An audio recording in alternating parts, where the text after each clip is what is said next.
ომი მხოლოდ ბომბებსა და ტყვიებზე არ არის, ეს დაზვერვაზეცაა. არმიები ვერ იმოქმედებებენ ბრმად. მათ სჭირდებათ ზუსტი უახლესი ინფორმაცია, რომ დაგეგმონ შემდეგი ნაბიჯები. დარჩნენ მოწინააღმდეგეზე ერთი ნაბიჯით წინ და თავიდან აიცილონ მოულოდნელობის წინაშე აღმოჩენა. კონფლიქტები შეიძლება მოიგონ ან წააგონ იმის მიხედვით, თუ რამდენად კარგად აგროვებს და იყენებს თითოეული მხარე მონაცემებს. და ეს არის ის, რაც უკრაინამ განსაკუთრებულად კარგად იცის. ეს არის მიზეზი, რის გამოც კიევის ძალებმა სამიზნე დაერჩიეს რუსეთის სადაზვერვო საშუალებები. მათ შორის არა მხოლოდ სახმელეთო რადარის სადვურები, არამედ საჰაერო ადრეული გაფრთხილების და მართვის თვითმფრინავებიც. ერთი დარტყმით მეორის შემდეგ უკრაინა ანადგურებს რუსეთის თვალებს ცაში. და არაფერია რისი გაკეთებაც რუსეთის პრეზიდენტ ვლადიმირ პუტინს შეუძლია ამის შესაჩერებლად. ამის ნაცვლად მას უწევს უყუროს, როგორ იშლება მისი საჰაერო ადრეული გაფრთხილებისა და მართვის AEW და AEW&C ფლოტი სისტემატურად. ამას უზარმაზარი მნიშვნელობა აქვს, რადგან AEW და AEW&C სისტემები განსაკუთრებულად მნიშვნელოვანია თანამედროვე ომში. ისინი ფაქტობრივად მოქმედებენ როგორც ფრინავი რადარის სადგურები, რომლებიც უზრუნველყოფენ ტრის საფრთხეების 360 გრადუსიან შორმანძილზე აღმოჩენას ჰაერში, ზღვაზე და ხმელეთზე. მათ შეუძლიათ სამიზნეების დაფიქსირება ასობით მილის დაშორებიდანაც კი. აფრთხილებენ სახმელეთო დანაყოფებს და აძლევენ მათ საკმარის დროს, რომ მოემზადონ მოახლოებული თავდასხმებისთვის, მიიღონ თავის არიდების ზომები ან გაამაგრონ თავდაცვა. ეს თვითმფრინავები ასევე ასრულებენ სააერო სადლობის ცენტრების ფუნქციას. აგროვებენ და ავრცელებენ რეალურ დროში ინფორმაციას, რომელიც საჭიროა თავისი მხარის გამანადგურებლების კოორდინაციისთვის, ზუსტი სარაკეტო დარტყმებისა და დაბომბვების შესასრულებლად და რთული საბრძოლო სივრცეების სამართავად. მოკლედ, ისინი წარმოუდგენლად ფასეულები არიან, რადგან უზრუნველყოფენ რეალურ დროში მონაცემებს და საერთო საბრძოლო ვითარების ხედვას, რაც ნებისმიერ თანამედროვე არმიას წარმატებისთვის სჭირდება. და რუსეთი ძლიერ ეკორნობა ერთ კონკრეტულ თვითმფრინავს, თავისი AEW და AEW&C საჭიროებების დასაკმაყოფილებლად, ბერიევ A-50-ის. იგი შეიქმნა როგორც ტუპოლევ ტუას 126-ის მემკვიდრე, რომელიც საბჭოთა შეიარარებულ ძალებში 1960-იან წლებში შევიდა ექსპლუატაციაში. ბერიევ A-50-მა პირველი ფრენა 1978 წელს შეასრულა და რამდენიმე წლის შემდეგ 1985-ში შევიდა სამსახურში. მისი კონსტრუქცია დაფუძნებულია ილიუშინის Tu-76 სატრანსპორტო თვითმფრინავზე და გამოირჩევა შთამბეჭდავი ტექნიკური მახასიათებლებით. მაქსიმალური ფრენის სიმაღლე 40,000 ფუტი, მოქმედების რადიუსი 4000 მილის ზემოთ და ფრენის ხანგრძლივობა დაახლოებით 6 საათი, თუმცა ეს შეიძლება გაიზარდოს ჰაერში საწვავის შევსებით. თვითმფრინავის ყველაზე გამორჩეული მახასიათებელია 30 ფუტიანი როტოდომი, რომელიც მის ფიუზელაჟის ზედა ნაწილზეა განთავსებული და მასში დიდი სადაზვერვო რადარის სისტემა მდებარეობს. მეცახელად სოკო წოდებული ეს რადარი აძლევს A-50-ის საშუალებას დაათვალიეროს გარემო და აღმოაჩინოს საჰაერო სამიზნეები 650 კილომეტრამდე მანძილზე, ხოლო სახმელეთო სამიზნეები 300 კილომეტრამდე დაშორებით. A-50-ის ასევე შეუძლია ერთდროულად გადაუგზავნოს დამიზნების მონაცემები 12-მდე მოკავშირე გამანადგურებელს. მაგალითად, მას შეუძლია მიაწოდოს ზუსტი მდებარეობის მონაცემები უკრაინულ ობიექტებზე ახლომდებარე დარტყმის თვითმფრინავებს, რაც მათ საშუალებას აძლევს დაარტყან ამ ობიექტებს ისე, რომ საკუთარი ბორტული რადარის გამოყენებაც კი არ დასჭირდეთ. საბჭოთა კავშირის ბოლო წლებში წელიწადში 5-მდე ასეთი თვითმფრინავი მზადდებოდა, ხოლო კავშირის დაშლის დროისთვის სულ 40-ზე მეტი იყო დამზადებული. მას შემდეგ წარმოება შეწყდა, თუმცა კრემლმა მომავალში მეტი A-50-ის წარმოებაზე ისაუბრა და წლების განმავლობაში დარჩენილი თვითმფრინავები გააახლებინა, აღჭურვა ახალი კომპიუტერებითა და ავიონიკის სისტემებით, რათა ისინი თანამედროვე სტანდარტებს შეესაბამებოდეს. ამგვარად, მიუხედავად იმისა, რომ უკვე რამდენიმე ათეული წლისაა, A-50 კვლავაც შედარებით ეფექტურ და შესაძლებლობებით აღჭურვილ AEW&C თვითმფრინავად რჩება და თავისი ღირებულება კრემლის ძალებისთვის არაერთხელ დაუმტკიცებია. მაგალითად, ის ჩეჩნეთის ორივე ომის დროს ჩეჩნეთის თავზე დაფრინავდა და გააუმჯობესა რუსეთის ეფექტიანობა, მოკლეხნიან რუსეთ-საქართველოს ომსა და სირიის სამოქალაქო ომში. ამიტომაც არავის გაჰქვირვებია, რომ რუსეთმა უკრაინაში შეჭრისას კიდევ ერთხელ აამოქმედა A-50. კრემლის სარდლები იმედოვნებდნენ, რომ ეს გამოცდილი და სანდო საჰაერო რადარის თვითმფრინავები დაეხმარებოდათ უკრაინული თვითმფრინავებისა და საზენიტო რაკეტების წინააღმდეგ ბრძოლაში. ასევე მიაწვდიდნენ მნიშვნელოვან სამიზნე მონაცემებს ქვეყნის კინეტიკური დარტყმის კამპანიებისთვის. საწყის ეტაპზე ყველაფერი გეგმის მიხედვით მიდიოდა, მაგრამ უკრაინა არ აპირებდა უბრალოდ ხელდაკრეფილი მჯდარიყო და რუსეთს თავისი ოპერაციების ცაში თვალთვალი და დაკვირვება ნებართა მიეცა. კიევის სარდლებმა სრულად გააცნობიერეს თუ რამდენად მნიშვნელოვანი როლი ეკავა ამ ადრეული გაფრთხილების თვითმფრინავებს და როგორც კი ამის საშუალება მიეცათ, დაიწყეს მათი განადგურების დაგეგმვა, განსაკუთრებით კი მოდერნიზებულ A-50U მოდელებზე კონცენტრირდნენ. რუსეთმა გავრცელებული ინფორმაციით, ომი სულ 8 ასეთი თვითმფრინავით დაიწყო. ერთ-ერთი მათგანი ომის დაწყებიდან მხოლოდ 1 წლის შემდეგ, 2023 წლის 26 თებერვალს, მწყობრიდან გამოვიდა. იმ დროს გავრცელდა ინფორმაცია, რომ პარტიზანულმა ჯგუფმა ბელარუსის უსაფრთხოების ძალების ასოციაციამ დრონით თავდასხმა განახორციელა და მინსკთან ახლოს მდებარე ავიაბაზაზე A-50 ტიპის თვითმფრინავი დააზიანა. შემდგომში თავდასხმა უკრაინის უსაფრთხოების სამსახურს SSU-ს მიაწერეს და გავრცელებული ინფორმაციით დაზიანებული თვითმფრინავი აღარასოდეს დაბრუნებულა მწყობში. ერთ წელზე ნაკლებ დროში 2024 წლის იანვარში მეორე E-50 თვითმფრინავი დააზიანეს, როდესაც ის მორიგეობაზე იმყოფებოდა. თვითმფრინავი აზოვის ზღვის თავზე დაფრინავდა, როდესაც მოულოდნელად რადარის ეკრანებიდან გაქრა. მალე გავრცელდა ცნობები, რომ რუსული SU-30-ის ეკიპაჟიდან გავრცელდა ინფორმაცია უცნობი თვითმფრინავის შესახებ, რომელიც ცეცხლში გაეხვა და იძულებით დაჯდა. შემდგომში გაირკვა, რომ ეს იყო უკრაინის მიერ საგულდაგულოდ დაგეგმილი და იდეალურად შესრულებული შეპევის საბოლოო შედეგი, რომელიც რეალურად რამდენიმე კვირით ადრე დაიწყო. ანალიტიკოსების თქმით, უკრაინის საჰაერო ძალებმა განზრახ მიზანში ამოიღეს და მწყობრიდან გამოიყვანეს რუსული რადარის სადგურები მთელ ყირიმში. პასუხად რუსებს მოუწიათ E-50-ის გადაყვანა ამ რეგიონში, რის შედეგადაც ის უკრაინული საზენიტო სარაკეტო დანადგარის მოქმედების არეში აღმოჩნდა. შემდეგ დანადგარმა გაუხსნა ცეცხლი A-50 და ის წყალში ჩაიძირა. მოკლედ, კიევის ძალებმა მოხერხებულად დაგეგმეს მახე, რომელშიც რუსული თვითმფრინავი პირდაპირ გაება და ამით ისინი არ დაკმაყოფილდნენ. მხოლოდ ერთი თვის შემდეგ, 23 თებერვალს უკრაინულმა წყაროებმა კიდევ ერთი A-50-ის განადგურების შესახებ გავრცელეს ინფორმაცია. კიდევ ერთხელ, ეს გავრცელებული ინფორმაციით აზოვის ზღვის თავზე მოხდა რუსეთის კრასნოდარის მხარის მახლობლად. საბჭოთა ეპოქის შორმანძილზე მოქმედმა S-200-ის სარაკეტო სისტემამ თვითმფრინავს ესროლა, რამაც მას საკმარისი დაზიანება მიაყენა, რომ სიდან სპირალურად ჩამოვარდნილიყო და ბორტზე მყოფი 10 რუსი, მათ შორის რამდენიმე მაღალი რანგის ოფიცერი, დაეღუპა. უკრაინამ მომდევნო კვირებში ზეწოლა შეინარჩუნა. 2024 წლის მარტის დასაწყისში უკრაინამ დრონით დაარტყა ცნობილ A-50-ის სარემონტო ობიექტს, ტაგანროგის საავიაციო ქარხანას. ობიექტის სატელიტურმა სურათებმა ნათლად აჩვენა დაზიანება ერთ-ერთ ჰანგარზე, სადაც A-50-ები და სხვა სპეციალიზებული თვითმფრინავებია განთავსებული. დამატებითი დეტალები არ გავრცელებულა, მაგრამ სრულიად შესაძლებელია, რომ ერთ ან რამდენიმე თვითმფრინავს დაზიანება მიადგა თავდასხმის დროს. 2025 წლის ივნისში უკვე შემცირებულ A-50-ის ფლოტს კიდევ ერთი გამანადგურებელი დართვა მიადგა, ლეგენდარული ოპერაცია ობობის ქსელის დროს, რომელიც უკრაინის ერთ-ერთი ყველაზე მასშტაბური და წარმატებული დრონების იერიში იყო რუსეთის ტერიტორიაზე. იმ დროს თავდასხმასთან დაკავშირებული უმეტესობა სათაურებისა ყურადღებას ამახვილებდა იმაზე, რომ უკრაინას გავრცელებული ინფორმაციით კრემლის ბომბდამშენების ფლოტის მესამედამდე ქონდა განადგურებული. ერთი შედარებით მცირე, მაგრამ მაინც სასიცოცხლოდ მნიშვნელოვანი დეტალი დიდწილად შეუმჩნეველი დარჩა. ბომბდამშენებთან ერთად უკრაინის დრონებმა ოპერაციის დროს არაერთ არამედ ორ სხვადასხვა A-50-საც წარმატებით დაარტყეს.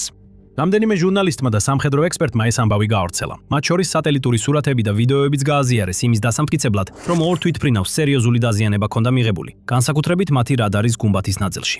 50-ების სისტემური განადგურება 2025 წლის ნოემბერშიც გაგრძელდა, როდესაც უკრაინამ კიდევ ერთი მასშტაბური დარტყმა განახორციელა, რომელიც რამდენიმე სტრატეგიულ რუსულ სამხედრო და სამრეწველო ობიექტზე იყო მიმართული. ეს იყო მასშტაბური მისია, რომელსაც რაკეტოვანი ძალებისა და артиლერიის დანაყოფები, სპეციალური ოპერაციების ძალები, საზღვაო სანაპირო სარაკეტო დანაყოფები და უკრაინის უპილოტო სისტემების ძალები ასრულებდნენ. ერთად სარაკეტო დრონებისა და ნეპტუნის ფართოსანი რაკეტების კომბინაციით ამ ძალებმა კიდევ ერთხელ დაარტყეს ტაგანროგის A-50-ის სარემონტო ობიექტს. ადგილზე რამდენიმე აფეთქება და ხანძარი დაფიქსირდა, რაც უდავოდ შეაფერხებდა ნებისმიერ მიმდინარე სარემონტო, ტექნიკური მომსახურების ან მოდერნიზაციის სამუშაოებს იმ დროისთვის დარჩენილ A-50-ებზე ამ ტერიტორიაზე. 2026 წლის მარტში უკრაინამ კვლავ განახორციელა შეტევა ამ კონკრეტულ თვითმფრინავზე. ზუსტად 17 მარტს უკრაინულმა ძალებმა დაარტყეს A-23 საავიაციო სარემონტო ქარხანას სტარაია რუსაში, ნოვგოროდის რეგიონში. ზუსტად ისე როგორც ტაგანროგის ობიექტი, ეს ადგილიც მნიშვნელოვანი სამხედრო ინფრასტრუქტურაა, სადაც სხვადასხვა თვითმფრინავების შეკეთება, მოდერნიზაცია და მომსახურება ხდება. სატელიტურმა სურათებმა აჩვენა, რომ იმ დროს აეროდრომზე მინიმუმ 9 AL-66 ტიპის სატრანსპორტო თვითმფრინავი იდგა. ეს ის თვითმფრინავებია, რომლებმაც A-50-ის დიზაინის საფუძველი შექმნეს. საწყისმა ცნობებმა აღნიშნეს, რომ ტექნიკური მომსახურების ჰანგარს აშკარა დაზიანება ჰქონდა. და 20 მარტს უკრაინის შეიარაღებული ძალების გენერალურმა შტაბმა ტელეგრამის პოსტში დაადასტურა, რომ თავდასხმისას კიდევ ერთი A-50 დაზიანდა. დადასტურებულია A-50 შორი რადიოლოკაციური აღმოჩენის თვითმფრინავის დაზიანება. ის საწარმოს ტერიტორიაზე ტექნიკური მომსახურებისთვის იმყოფებოდა და შესაძლოა მოდერნიზაციას ელოდებოდა. ეხლა სანამ ამ თავდასხმების უფრო ფართო გავლენებს განვიხილავთ და რას ნიშნავს ეს ყველაფერი რუსეთისა და უკრაინის პერსპექტივებისთვის მომავალში, თუ ასეთი ანალიზი გსურთ, აუცილებლად გამოიწერეთ The Military Show. ჩვენ ყოველ კვირას ასე ვაანალიზებთ მოვლენებს. მიუხედავად იმისა, რომ სხვადასხვა წყაროები განსხვავებულად ასახელებენ რუსეთს დარჩენილი ოპერაციული A-50-ების ზუსტ რაოდენობას, ყველაზე ოპტიმისტური შეფასებებიც კი მიუთითებს, რომ ასეთი თვითმფრინავები მხოლოდ რამდენიმე დარჩა. სინამდვილეში რუსეთის სტრატეგიებისა და ტექნოლოგიების ანალიზის ცენტრი, KAS-ის ანალიტიკური ცენტრი, აცხადებს, რომ ნებისმიერ მომენტში 4-ზე მეტი A-50 არ არის ხელმისაწვდომი. ეს დიდი რაოდენობა არ არის და არც კი არის საკმარისი იმისთვის, რომ რუსეთმა სრულად უზრუნველყოს საკუთარი ტერიტორიის, ან იმ უკრაინული რეგიონების დაფარვა, რომლებიც მის ძალებს ჯერ კიდევ უკავიათ. ყოველ ჯერზე, როცა A-50 განადგურდება, ან თუნდაც დროებით გამოვა მწყობრიდან, ეს კრემლის ძალებისთვის სერიოზულ პრობლემას წარმოადგენს, რადგან მიუხედავად იმისა, რომ ეს თვითმფრინავები შედარებით ძველია, ისინი განსაკუთრებულად მნიშვნელოვანი. ამ თვითმფრინავებმა კონფლიქტის განმავლობაში რუსულ ძალებს უზარმაზარი რაოდენობის მნიშვნელოვანი სადაზვერვო ინფორმაცია მიაწოდეს. მათ კრემლის ჯარებს დაეხმარნენ სწრაფად გამოეხმაურონ საჰაერო საფრთხეებს, გაანეიტრალონ უკრაინული დრონები და რაკეტები, ასევე შეათანხმონ საკუთარი შეტევები უკრაინის ობიექტებსა და ინფრასტრუქტურაზე. რადგან ისინი ესეთი იშვიათი და ძვირად ღირებულია, თითოეული ერთეულის ღირებულება დაახლოებით 350 მილიონი დოლარია და მათი წარმოება აღარ ხდება. თითოეული დანაკარგი ბევრად უფრო მნიშვნელოვანია. მართალია, სამხედრო თვალსაზრისით A-50-ის განადგურება უბრალოდ მთრის ჩვეულებრივი თვითმფრინავის განადგურებას არ გავს. ეს უფრო გავს უზარმაზარი სარდლობისა და მართვის ხომალდის განადგურებას. მოულოდნელად მტერი კარგავს რადარის დაფარვის დიდ ნაწილს. მთელი რეგიონები ბნელდება. სადაზვერვო ინფორმაციის უწყვეტი ნაკადი წყდება და უამრავი რესურსი. ჯარის კონცენტრაცია და ინფრასტრუქტურის ობიექტები მოულოდნელად კარგავს ერთ-ერთ ყველაზე მნიშვნელოვან მცველს, რომელიც მათ ციდან იცავდა. შედეგები უზარმაზარია.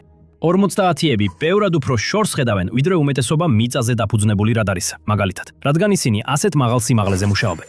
ამ თვითმფრინავებიდან თუნდაც ორის დაკარგვა ბევრად ართულებს რუსეთისთვის ცის სკანირებას, შემომავალი თვითმფრინავების, რაკეტების ან დრონების ნიშნების დასაფიქსირებლად. როდესაც რესურსები ნაკლებია, კრემლის მეთაურებს ასევე უწევთ რთული კითხვით დაკავება. როგორ გამოიყენონ ყველაზე ეფექტურად დარჩენილი შესაძლებლობები. როდესაც ერთი თვითმფრინავი ზიანდება ან ნადგურდება, მათ შეიძლება მოუწიოთ სხვა თვითმფრინავის გადაყვანა მის ადგილას. თუმცა ასე მოქცევისას ისინი გარდაულად გახსნიან სხვაგან სიცარიელეებს, რომლებსაც უკრაინა გამოიყენებს. ეს კლასიკური ჩიხური მდგომარეობაა. რუსეთი ზარალობს, რაც არ უნდა გააკეთოს. მარტივი პასუხები არ არსებობს, არც გვერდის ავლის გზები. მნიშვნელოვანია გვახსოვდეს ისიც, რომ მაშინაც კი თუ უკრაინა ამ თვითმფრინავებს არ აზიანებს და არ ანადგურებს, ისინი მაინც სულაც არ არიან ახალი. მაშინაც კი თუ დარჩენილი თვითმფრინავები უნებელია, მათ პერიოდული ტექნიკური მომსახურება მაინც სჭირდებათ. ეკიპაჟის დასვენება სჭირდება, თვითმფრინავებს სათვავის შევსება და ასე შემდეგ. შესაძლოა, სწორედ ამიტომ უკრაინის ძალებმა თავიანთი შეტევების ნაწილი იმ ადგილებზე მიმართეს, სადაც ეს თვითმფრინავები უმეტესად ინახება, როცა არ გამოიყენება. ეს არა მხოლოდ შესაძლებლობას იძლევა დააზიანონ, ან თუნდაც გაანადგურონ თვითმფრინავები, რომლებიც იმ დროს იქ იმყოფებიან, არამედ არღვევს იმ ძირითად ინფრასტრუქტურასაც, რომელიც აუცილებელია ამ თვითმფრინავების აერში შესანარჩუნებლად, სათვავითა და ფუნქციონირებისთვის. და რაც უფრო მეტ A-50-ს დაკარგავს რუსეთი, მით უფრო ფრთხილი გახდება იმ რამდენიმე ძვირფასი თვითმფრინავის მიმართ, რაც ჯერ კიდევ დარჩენილია.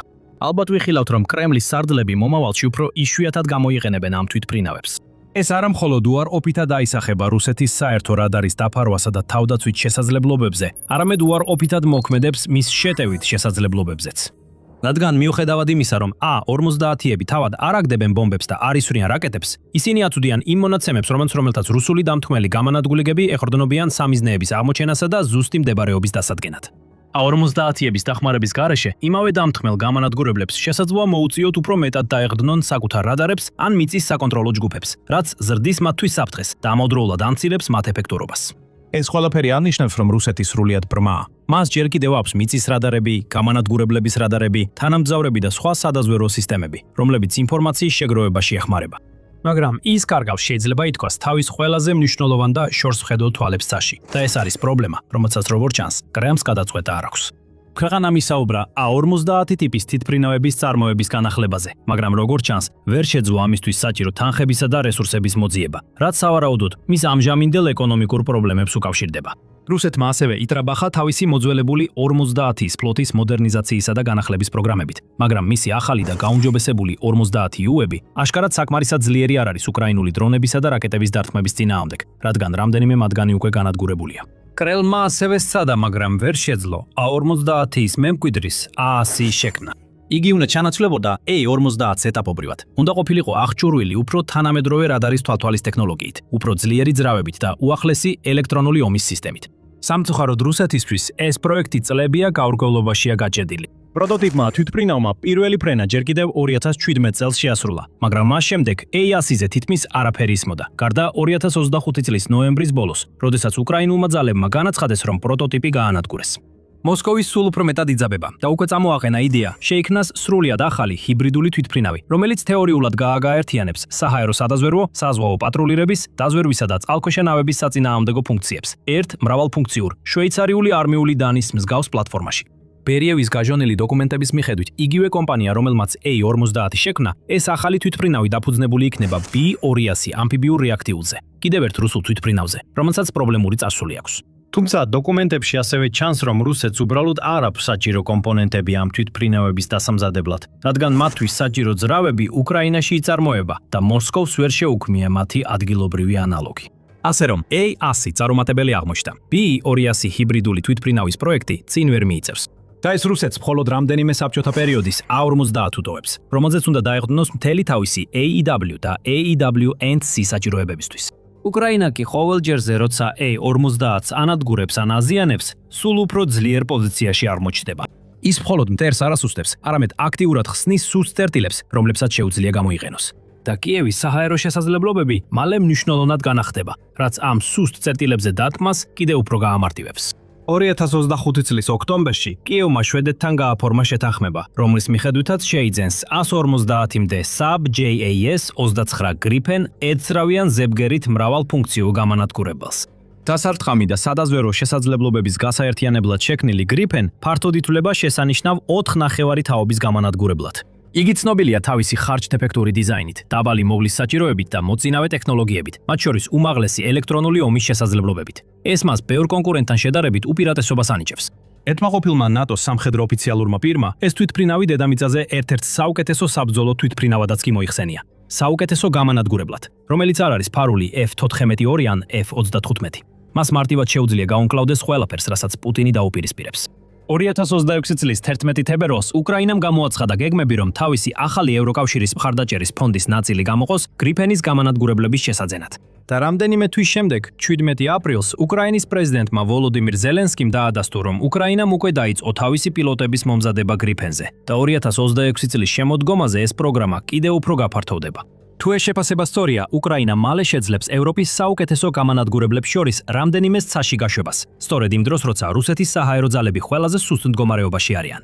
შორ მანძილზე მოქმედი მითიორის საჰაერო რაკეტებით აღჭურვილი Gripen შეიძლება გამოყენებულ იქნას რუსეთის გამანადგურებლებისასა და დარტყმითი ბომბდამშენების დასამიზნებლად და გასანადგურებლად. წარსულში კრემლი შეძლებდა დაეყრდნო A50-ს, რათა დაეფიქსირებინა მოახლოებული საფრთხეები და დაეცვა ასეთი ტიპის თვითმფრინავები. მიეწოდებინა მათთვის ინფორმაცია მტრინტრის ობიექტებზე, რომლებიც ასობით მილის დაშორებით იყვნენ, რაც მათ საშუალებას აძლევდა წინასწარ ემოქმედათ, როცა გაქცევა სჭირდებოდათ.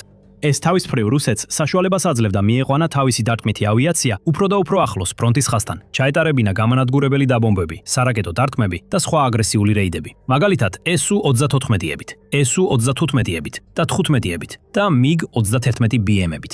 მაგრამ თუ A50-ები აღარ იქნება ხელმისაწვდომი, იმავე თვითმფრინავებს აღარ ექნებათ იგივე დაცვა.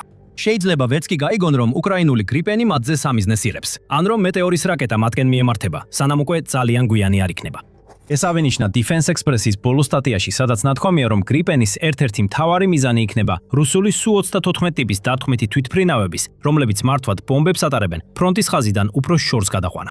აი, რატო არის ასე მნიშვნელოვანი A50-ების დაკარგვა? ეს მხოლოდ კრემლის საომარი მანქანის დაბრმავება არ არის. ეს მისი კიდევ უფრო ღრმა და საშიშ კუთხეში მიყენება, საიდანაც შეიძლება ვეღარასდროს გამოვიდეს. ეხლა რომ გაიგოთ მეტი იმის შესახებ, თუ როგორ იცვლება ომის დინამიკა სულ უფრო მეტად უკრაინის სასარგებლოდ, ნახეთ ეს ვიდეო, რომელიც დეტალურად განიხილავს კიევის ახალშეტევით იარაღს FPFP-7-X რაკეტას. სხვა შემთხვევაში უყურეთ ამ ვიდეოს, რომ გაიგოთ, როგორ იცოს რუსულ რიგებში სერიოზული მორალური კრიზისი. 10,000-ობით მოსკოვის ჯარისკაცს უბრალოდ მიატოვონ თავიანთი პოსტები და ფრონტის ხაზზე ბრძოლის ნაცვლად ციხეში ცხოვრება აერჩიონ. და ბოლოს, არ დაგავიწყდეთ გამოიწეროთ The Military Show, რათა არ გამოტოვოთ მეტი ასეთი ვიდეო.